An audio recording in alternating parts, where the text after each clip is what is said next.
une rencontre décisive pour l'Ukraine entre Donald Trump et Vladimir Poutine. Elle aura lieu le 15 août prochain en Alaska. Le président américain a évoqué des échanges de territoire dans le cadre d'un potentiel accord entre Kiev et Moscou. Oui, c'est un sommet crucial, mais sans Volodymyr Zelensky, le président ukrainien est mis à l'écart du dialogue et promet ce matin que l'Ukraine n'abandonnera pas ses terres aux occupants. Nous retrouverons évidemment nos envoyés spéciaux aux États-Unis, en Russie et en Ukraine dans cette édition. Et au cœur de ces discussions lors de ce sommet vendredi prochain, impossible cessez-le-feu et des concessions territoriales. Il y aura des échanges de territoire au bénéfice de chacun, a dit Donald Trump hier soir à la Maison-Blanche. Écoutez le président américain. Eh bien, vous avez devant vous un territoire qui a fait l'objet de combats pendant 3 ans et demi, au cours desquels beaucoup de Russes sont morts, beaucoup d'Ukrainiens sont morts. Nous examinons donc la situation, mais nous cherchons en fait à récupérer certaines parties et à en échanger d'autres. C'est compliqué, ce n'est vraiment pas facile, c'est très compliqué. Mais nous allons en récupérer certaines. Nous allons en récupérer une partie et en échanger une autre. Il y aura des échanges de territoire dans l'intérêt des deux parties, mais nous en discuterons plus tard. Vous aurez le lieu aujourd'hui. Le tête-à-tête s'organise donc entre Donald Trump et Vladimir Poutine. Sans l'Ukraine mise à l'écart des négociations, le président ukrainien n'est pas invité en Alaska pour participer à ce sommet. Et on va retrouver tout de suite notre envoyé spécial en Ukraine, Nicolas Quadou. Nicolas, Volodymyr Zelensky a réagi ce matin. Qu'a dit le président ukrainien ?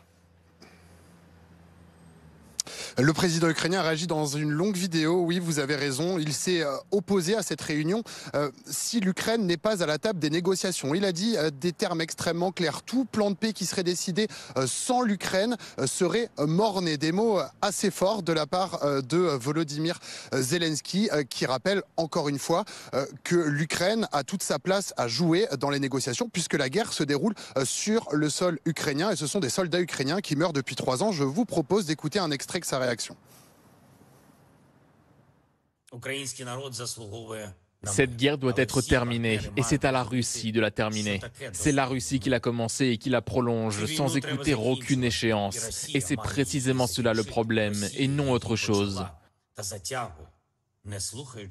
En conséquence, la question territoriale ukrainienne est déjà inscrite dans la constitution de l'Ukraine et personne ne reculera ni ne pourra reculer sur ce point. Les Ukrainiens ne céderont pas leurs terres à l'occupant.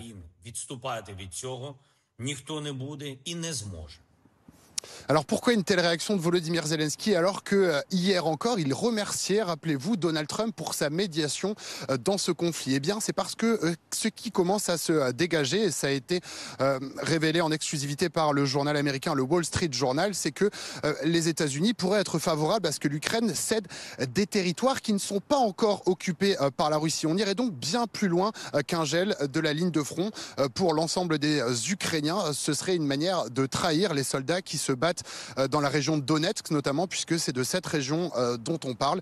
Et c'est pour cette raison que Volodymyr Zelensky a pris la parole ce matin avec des mots véhéments pour tenter de défendre l'intégrité territoriale de l'Ukraine. Bien que ceci étant dit, ici en Ukraine, tout le monde sait qu'il faudra nécessairement faire des concessions pour terminer cette guerre. Merci beaucoup Nicolas Quadou en direct de Dnipro. Merci à Théo Touchet qui vous accompagne également. On en parle en plateau avec nos invités autour de nous. Oksana Melnichuk, politologue ukrainienne, directrice de l'association Unis pour l'Ukraine. Bonjour. Le lieutenant-colonel Vincent Arbaretier, historien militaire et docteur en sciences politiques et histoire contemporaine. Et Claude Blanche-Maison, ancien ambassadeur de France à Moscou, auteur de Fragments d'un parcours aventureux aux éditions Temporis. Et puis nous sommes en liaison aussi avec Olivier Weber, écrivain, grand reporter, auteur du livre Naissance d'une nation européenne, réflexion sur la question ukrainienne. Merci d'être avec nous. Déjà, Claude Blanche-Maison, une petite question. On annonce cette nuit que ce sommet se tiendra en Alaska et non, par exemple, aux Émirats arabes unis, comme si on avait pu le penser à un moment donné, un territoire un peu neutre. Ce choix, il est symbolique. Trump a créé la surprise en annonçant que c'était l'Alaska, puisque, effectivement, Poutine avait mentionné en présence du chef d'État des Émirats, du chef des Émirats arabes unis, que ça pourrait être aux Émirats arabes unis. Manifestement, ça a été négocié entre les Américains et les Russes, qui ont accepté que ce soit l'Alaska. Alors, c'est un peu cocasse, puisque c'est une terre qui a été rachetée par les Américains, je crois que c'est en 1867, oui. Absolument. Pour 6 ou 7 millions de dollars. Et avant, c'était un territoire de trappeurs où les trappeurs russes faisaient du business avec des commerçants américains, dont certains venaient de très loin d'ailleurs. Bon, donc en effet, c'est assez curieux. Moi, j'ai un vieux souvenir de diplomate, c'est qu'à l'époque où j'étais un diplomate débutant, quand on allait en Chine, quand on allait en Extrême-Orient, à l'époque, on ne pouvait pas survoler la Sibérie. Et puis surtout, les avions devaient refaire le plein quelque part. Et on s'arrêtait à Anchorage, justement, en Alaska. Et à Anchorage, il y avait un énorme ours blanc empaillé auquel on allait toujours dire bonjour pendant les 3 heures d'escale pour faire le plein de cet avion. Donc ce souvenir est aussi un peu exotique, en effet. C'est un lieu un peu particulier. Il y a des habitants qui étaient là avant les Russes, avant les Américains, donc des Inuits qui appartiennent au peuple circumpolaire, auquel s'est beaucoup intéressé d'ailleurs un ethnologue français qui s'appelle Jean Mallory, qui a beaucoup travaillé sur tous les peuples circumpolaires et sur tous les Inuits, auxquels il reconnaissait une identité particulière, une identité culturelle qui avait été annulée par les différents pays qui les ont annexés ultérieurement. Alors, effectivement, la deuxième chose que je veux dire, et je m'arrête là, c'est que en même temps, le président américain a un peu pollué l'annonce de ce choix en l'alliant directement au problème d'échange de territoire, en disant, et ce dont nous allons parler, c'est d'échange de territoire. Et effectivement... Sans plus de précision d'ailleurs, hein, il est resté voilà, très en introduisant cette notion, aussitôt il entre en collision avec naturellement Volodymyr Zelensky, parce que comment parler d'échange de territoire en l'absence de représentants du pays souverain à qui appartiennent ces territoires. Mais justement... et le droit international est mis à mal une fois de plus, et je pense que les pays européens vont être amenés à se solidariser avec Volodymyr Zelensky. Justement, Oksana Melnichouk, pas de Zelensky lors de cette réunion, pas non plus les Européens. Est-ce que vous, en tant qu'Ukrainienne, vous vivez l'annonce de ce sommet sur l'Ukraine, sans l'Ukraine, comme une trahison? Avant tout, il faut bien comprendre que nous sommes dans le brouillard informationnel et nous sommes dans la guerre de l'information. Pour le jour d'aujourd'hui, ce sont les Russes qui ont pris le relais, si vous voulez. Ils gagnent cette guerre d'information. Notre espace médiatique, il est inondé par les messages qui conviennent les Russes. Pourquoi Trump rencontre Poutine? Pour le forcer de faire la cessez-le-feu.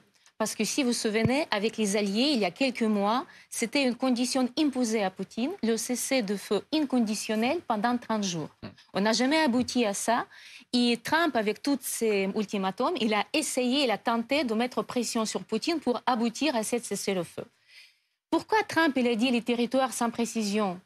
Parce que peut-être il joue avec le Poutine aussi, pour ne pas perdre Poutine de son crochet. Parce que, souvenons-nous, Trump, il a cherché rencontre avec Poutine il y a très longtemps. Poutine, il a toujours fait jouer le rôle de jeune fille qui ne veut pas aller au rendez-vous. Là, c'est les Russes qui ont proposé le rendez-vous avec Trump parce qu'eux, ils sont coincés avec tous ces ultimatums. Donc, on est calme au niveau de cette rencontre. On n'est pas censé être là. C'est les affaires entre les deux, entre celui qui a mis l'ultimatum et l'autre qui répond à cet ultimatum. Le problème n'est pas dans cette rencontre. Le problème dans les décisions qui vont être prises. Et c'est pour ça que Zelensky, il a juste alerté. Et il a passé hier toute la journée en communiquant avec tous les leaders européens, y compris Erdogan, pour mettre pendule à l'heure.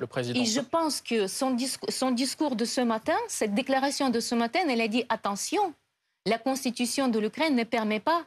Et il a dit que nous comptons sur le soutien de l'Europe dans ce cas-là, parce que jamais on va cesser le territoire aux Russes. Il faut bien comprendre aussi que Alaska, ce n'est pas par hasard. Alaska a été vendu par les Russes aux Américains dans l'état très faible de la Russie. C'était après la perte de la guerre de Crimée, quand le tsar russe était obligé de vendre Alaska parce qu'il était au bout de ses capacités. Mais vous pensez que Donald Trump va prendre en considération ce qu'a dit Volodymyr Zelensky, franchement? Non, vous savez, Trump, il a utilisé déjà les mots « nous ». Avant, il a parlé « moi, moi, moi ». Aujourd'hui, il parle « nous ». On va prendre décision, on va faire ça, on va faire ça. Donc, il y a toujours le dialogue avec les Européennes. Donc, Trump, il ne prétend pas aujourd'hui monopoliser cette situation. Ce n'est que la première rencontre pour regarder, comme on dit chez nous, les yeux dans les yeux. Mais il a bien dit que le but, c'est le cessez-le-feu. Et après le cessez-le-feu, on va prendre les décisions. Mais ces décisions, elles vont être prises pendant le mois, pendant quelques mois peut-être, avec les négociations. Mais peut-être pas dès cette rencontre. Lieutenant-colonel, une question en diplomatie. On sait aussi que la forme compte parfois autant que le fond sur cette rencontre. Le choix de l'Alaska, notamment, qu'on a un petit peu évoqué. Selon vous, qu'est-ce qui transparaît des intentions réelles des deux hommes? Alors, le choix d'Alaska, sans doute, c'est pour mettre le président russe dans un cadre autre que le cadre européen. C'est-à-dire qu'en fait, et le cadre du Moyen-Orient. Donc, et les Américains aiment bien, on l'a vu dernièrement, que ce soit pour les accords de Dayton en Bosnie ou les accords de Camp David pour le Moyen-Orient entre l'Égypte et Israël, ils aiment bien faire ce genre de réunion à huis clos sur un camp militaire où les journalistes ne traînent pas trop autour, où ils sont canalisés. Donc ils vont avoir une explication, pas simplement, je pense, sur la guerre en Ukraine, mais sur d'autres choses. Mais ce qui risque ensuite de se passer, c'est que le rapport de force, si les deux tombent d'accord, alors ensuite on pourra savoir si... Il y aura toujours autour des plateaux des gens qui diront bah oui, Trump s'est fait avoir par Poutine ou c'est Poutine qui a cédé. On n'en sait rien, mais s'ils ont un objectif commun, il sera difficile et pour les Européens et pour l'Ukraine d'affronter à la fois les Russes et les Américains. C'est un problème de rapport de force. Et puis je voudrais dire une autre chose, la date n'est pas fortuite dans l'esprit de Trump. Le 15 août, c'est quand même la grande fête catholique, mais aussi pour les orthodoxes. C'est la dormition pour les orthodoxes et c'est l'Assomption. Donc c'est quelque chose qui est purement, je dirais, occidental, dans les valeurs occidentales que partagent, ou que semblent partager pour l'instant, les deux présidents américains et russes. C'est-à-dire que pour eux, il n'y a pas de laïcité, que ce soit pour Trump ou pour Poutine. Poutine a oublié son passé communiste, et quant à Trump, il a été, même s'il n'est pas catholique, il est toujours très proche des believers, et il a un vice-président qui représente cette... Donc si vous voulez, je pense que c'est une réunion en tête-à-tête avec certainement des conseillers autour, mais qui sont dans un endroit qui sera gardé, qui sera aux abris, où seuls viendront les gens de confiance. Et puis ça prendra peut-être une journée, 3 heures, mais peut-être un peu plus de 3 heures. Et puis il y aura peut-être des parties de pêche à la mouche ou des parties des choses que semblent affectionner l'un et l'autre, ou une partie de golf peut-être. Enfin voilà, c'est un endroit qui est aussi proche de la nature, ce qui est aussi important pour voilà. Alors ensuite, je suis d'accord avec tout ce qui a été dit. Pour les Européens, c'est pas un bon signe. Les Européens, ils aiment bien les réunions avec plein de monde, où tout le monde donne son avis, où on prend un avis à l'unanimité. Là, ensuite, s'il y a une décision de prise, il n'y aura pas d'unanimité. Ce sera comme ça et pas autrement. Et si vous voulez continuer la guerre, les Européens, mais déclarez la guerre à la Russie. Allez-y, allez-y, soyez courageux. Voilà ce qu'il dira Trump. Et regardons ensemble ce qui s'affiche sur votre écran, cette proposition américaine à Vladimir Poutine dans le cadre d'un futur accord entre Kiev et Moscou. On va voir dans un instant les conditions qui s'affichent sur votre écran à propos des conditions qui ont été proposées par les Américains selon plusieurs sources, notamment le Wall Street Journal et aussi des médias polonais. Un cessez-le-feu entre l'Ukraine et la Russie, la reconnaissance des conquêtes russes en Ukraine et un gel du conflit pour 49 à 99 ans, la levée de la plupart des sanctions à l'encontre de la Russie. D'autres conditions aussi ont été proposées selon plusieurs médias. Regardez, l'Ukraine qui ne rejoindrait jamais l'OTAN, pas de fin du soutien militaire américain à l'Ukraine. Claude Blanche-Maison, est-ce que cette proposition américaine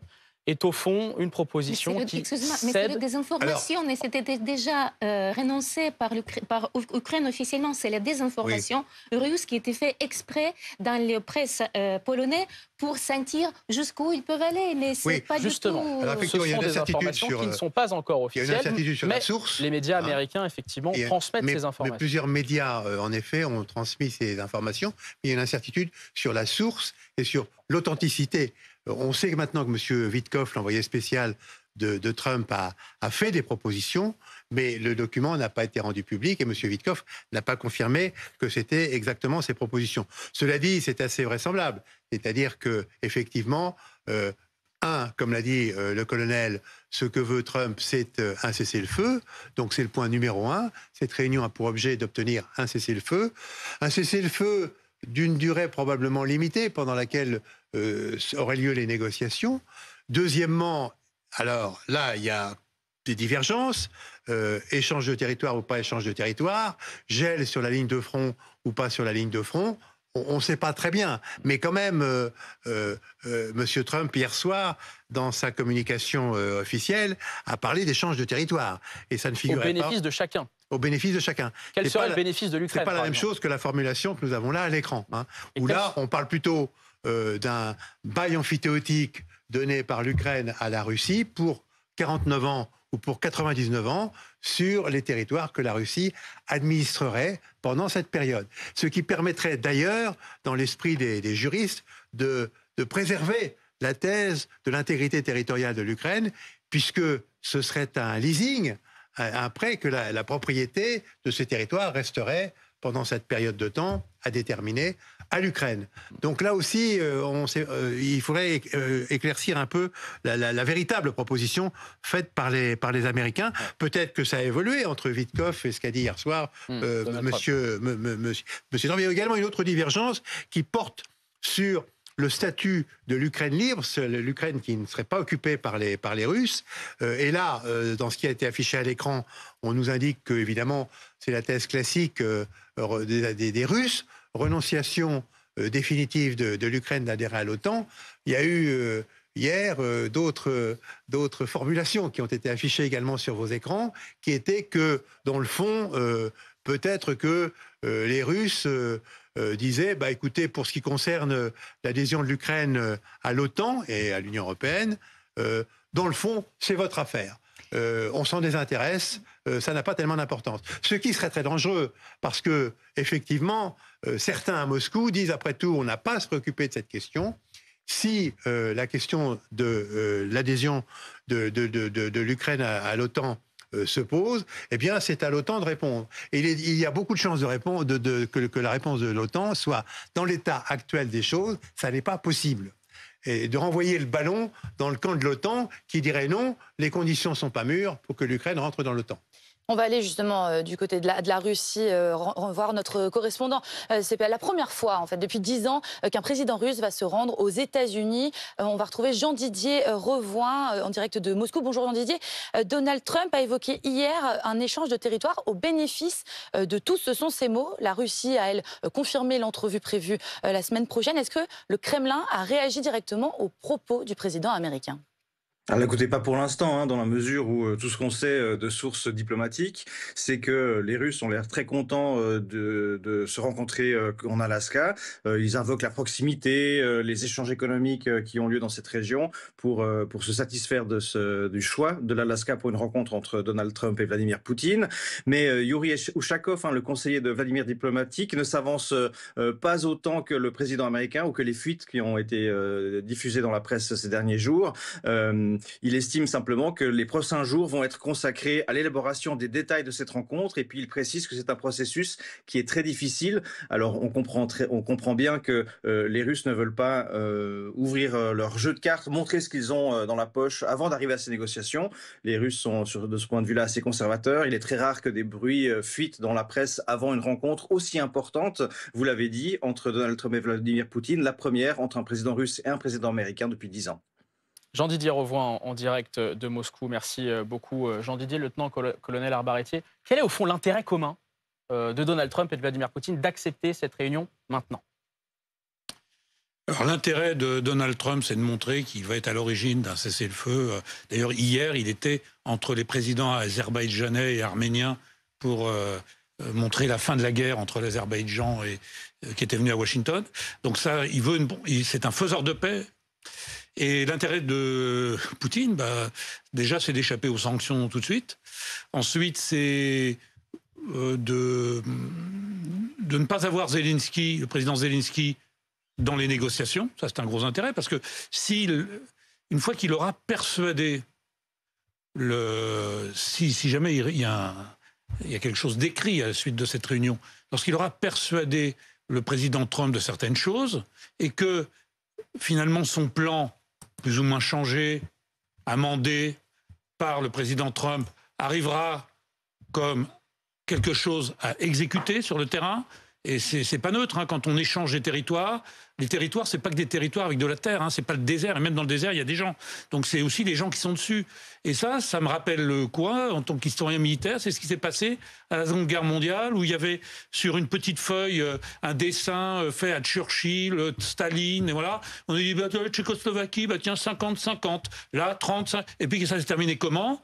Le pauvre monsieur Beneš, déjà, dont on ne s'était pas occupé à Munich en 1938 pour la Tchécoslovaquie, ce qui a été une des origines indirectes de la Seconde Guerre mondiale. Et le même monsieur Beneš, en 1947, après les élections libres qui ont été faites, eh bien, on ne s'en est pas occupé non plus. Ça a été la Russie soviétique, l'Empire soviétique, qui a annexé, sans demander leur avis aux Tchécoslovaques. Les Tchécoslovaques avaient voté plutôt démocrate. Donc vous voyez, ça rappelle ça. Ça rappelle que finalement le droit international est fait par les plus forts. Finalement, c'était ce que voulaient faire les États-Unis en 1945, la conférence de San Francisco. Et quand vous regardez bien la guerre de Corée, le général MacArthur, il emmenait les soldats des Nations Unies, mais qui étaient tous des non-communistes. Les Nations Unies se battaient contre les Nord-Coréens et ensuite contre les Chinois. Donc voilà, en fait, on revient aux fondamentaux de 1945 et on oublie la période bénie, 1990 jusqu'à aujourd'hui, où il y avait quand même un certain semblant de droit international. Là, l'ONU parle, que ce soit sur ce dossier ou sur Gaza, c'est comme si le secrétaire général de l'ONU ne disait rien, finalement. Voilà, le problème, il est là, c'est qu'il y aura deux nations importantes, même si la Russie n'a plus le rang qu'elle avait du temps de l'URSS, qui vont décider pour d'autres qui ne seront pas là. On va aller voir Olivier Weber, écrivain, grand reporter, qui est également avec nous. Olivier, selon vous, quel œil vous portez là-dessus? Que cherche exactement Vladimir Poutine dans ce calendrier diplomatique avec Donald Trump? Est-ce que le président russe cherche à gagner du temps comme il l'a déjà fait? Oui, absolument, parce qu'il sait très bien qu'il a le temps pour lui. Et c'est là ce qui va être intéressant avec ce sommet donc en Alaska, c'est qu'on aura un petit peu deux conceptions du temps qui vont s'opposer. Qu'est-ce qu'il veut Trump? Il veut du relationnel, voire de l'hyper-relationnel. Il a toujours dit qu'il croyait beaucoup dans les rencontres entre chefs d'État, donc en tête-à-tête, d'où le principe de ce sommet, sans Zelensky, sans les Européens encore moins évidemment, sans l'OTAN encore moins, etc., ce que ne voulait pas bien sûr Poutine, alors que Poutine va tout faire pour non pas plaire à Trump, mais pour aller dans son sens, y compris dans peut-être des avancées, d'une souplesse, sinon des concessions. Et quand le président Trump parle de some swapping, c'est-à-dire des échanges, ce sont certes des échanges territoriaux, mais c'est aussi grosso modo une avancée côté russe, donc grosso modo des concessions côté russe contre la fin des sanctions. Le seul langage que comprend finalement Poutine, et c'est un petit peu ce qui l'a amené à accepter donc ce sommet, qui lui est pas du tout défavorable dans le principe, c'est donc le rapport de force. Et puis, deuxièmement, la peur de sanctions accrues du côté américain, non seulement sur des pays intermédiaires comme l'Inde, la Turquie et la Chine qui achètent ce pétrole russe et ce gaz russe à bas prix, hein, puisqu'on parle d'un coût de 47 $ le baril pour à peu près 4,7 millions de barils jour produits en Russie. Et donc, cette menace de sanctions était quand même un petit peu alarmante, on va dire, pour Poutine. Poutine sait très bien que le taux directeur de la Banque centrale russe donc est à peu près à 20-21%, ce qui est énorme, ce qui veut dire aussi qu'il y a presque une garantie de crise économique dans les 2 années à venir. C'est ce que dit en tout cas la gouverneure de cette banque centrale russe. Et donc là, il va y avoir un jeu. Alors deuxièmement, on est toujours dans l'espace-temps. Quand on parle de trêve ou de cessez-le-feu, il ne s'agit pas de paix. Il s'agit donc d'un gel éventuel du conflit, avec peut-être un retrait de forces russes qui n'est pas exclu par les Américains ce matin. Donc le fait que 2 des oblasts revendiqués, annexés même par la Russie, c'est-à-dire Luhansk et Donetsk, resteraient dans le giron russe, et peut-être soit un gel des positions russes, soit un retrait, ce qui n'est pas exclu du côté américain, dans les 2 autres régions, qui sont celles donc de Zaporijjia et de Kherson. Et la Crimée, évidemment, sera totalement acquise à la Russie dans ces prénégociations qu'on verra aboutir donc la semaine prochaine. Donc il y a un jeu qui va être mené par Poutine. Trump, ce qu'il veut, lui, c'est être candidat, donc potentiellement désigné par d'autres chefs d'État pour le prix Nobel. Je signale que c'est une désignation qui se fait à l'automne, et donc une remise de prix en novembre-décembre. Donc c'est demain, si ce n'est pas cette année, c'est l'an prochain. On peut penser que Poutine va aller dans ce sens-là. Et en même temps, évidemment, ce dont ont peur les Ukrainiens, ils me le disent, c'est grosso modo que cette trêve signifie un gel provisoire des combats pour que l'armée russe se ressource à nouveau, avec une reprise donc éventuelle un peu plus tard. C'est la grande peur des Ukrainiens et donc je ne suis pas sûr que Trump soit tout à fait conscient de ces risques-là. Ce qu'il veut donc, c'est un engagement sur le papier et pouvoir se glorifier du titre de faiseur de paix. Oui, parce qu'un sommet en tête-à-tête avec son homologue russe, ça n'était plus arrivé sous Donald Trump depuis 2019. Ça peut flatter son ego et amener Donald Trump, au fond, à des positions plus conciliantes. Oui, oui, parce qu'on est vraiment dans l'ego, on est vraiment dans ce côté donc hyper rationnel et puis relationnel, pardon, et puis deuxièmement le côté transactionnel, encore une fois, cher à Donald Trump, non seulement au niveau commercial, mais au niveau diplomatique. Or, ça ne se passe pas comme ça. On sait très bien que là, on est dans une approche multidimensionnelle, on ne peut pas garantir une paix uniquement bilatérale. C'est ce que veut Poutine. Poutine, il est très content, évidemment, de négocier avec Trump. Il veut surtout pas d'autres intermédiaires, et encore moins, bien sûr, les Ukrainiens, et encore moins Zelensky. Il veut la tête de Zelensky politiquement. Il dit qu'il n'est pas démocratiquement désigné encore aujourd'hui à cause de la guerre. Mais évidemment, ce n'est pas le cas, parce qu'il y a la loi martiale et la Constitution qui garantit cette position. Et donc, voilà, ce côté bilatéral n'est pas satisfaisant. Il est bancal, évidemment. Poutine va avancer. On sait très bien aussi du côté américain que les sanctions ne sont pas toujours efficaces et de moins en moins parce qu'il y a une sorte d'amélioration, on va dire, de l'autarcie, de l'autosuffisance russe depuis 2022, c'est vrai, y compris avec la flotte fantôme, y compris avec l'approvisionnement en composants donc électroniques par des pays intermédiaires comme l'Iran et via les pays caucasiens qui remontent en Russie pour l'industrie d'armement en particulier.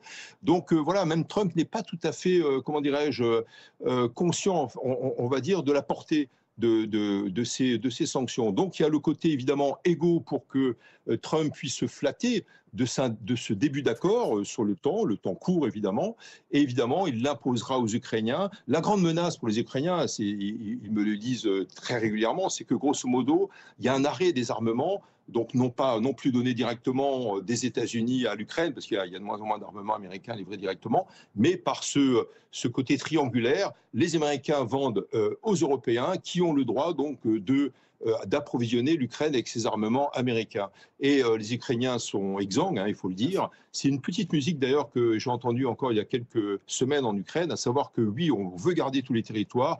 Est-ce que c'est réaliste? C'est pas sûr. Est-ce qu'on est prêt à payer encore un prix? Oui, mais. Et le 8 mai, il est très significatif, c'est-à-dire qu'on en a assez quand même de cette guerre, nous sommes exsangues, nous sommes épuisés, et tout va se jouer là-dessus. Et d'ailleurs, pour finir, la réaction de Zelensky est tout à fait légitime. Il parle de paix véritable et durable, donc dans le temps, il parle de demande de conditions de sécurité, donc c'est garanti de la part des Européens, des États-Unis ou de l'OTAN. Mais finalement, même s'il se prévaut de la Constitution, il sera peut-être prêt à faire des concessions parce que la population ukrainienne lui demandera. Et c'est là toute la nature de ce swapping, de cet échange voulu par Donald Trump, des retraits ou pas de la part des Russes des territoires contre la paix durable ou plus ou moins durable.